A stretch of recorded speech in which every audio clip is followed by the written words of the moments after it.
शुरू होता है अब। आज बाजार में मामूल से कहीं ज्यादा आमदो शुद्ध है।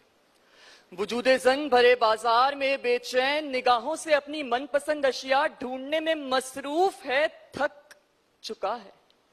जीवकार लूट मार का समा है, गोया ईद का चांद नजर आ गया हो।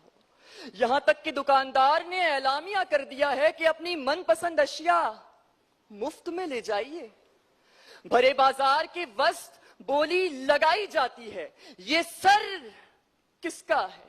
जवाब आता है जिसने अपनी मां को कसम दी थी कि खाके वतन को दूसरी मां समझूंगा, जिसने एक मां की हिफाजत करते करते एक मां के दूध का हक अदा कर दिया। ये सर उस मां की सहीहुन्नस औलाद का सर है।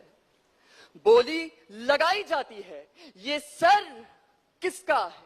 जवाब आता है जिसने अपनी रिदा जमीन पर बिछाकर कसम दी थी कि मेरी छोड़े, बस नाराए तकबीर की रिदा का हफीज बनकर दिखाइएगा। ये सर उस दुख्तर के भैया का सर है। बोली लगाई जाती है, ये सर किसका है? जवाब आता है जिसने गुज़िश्ता रोज मेरा घूंघट उठाकर मुझे सौगंध दी थी कि औलादे ज़करो इंसा की दिलखुशकुन खबर सुनते ही महाज से दौड़ा चला आऊंगा। ये सर उस सुहागन के बावफा सुहाग का सर है।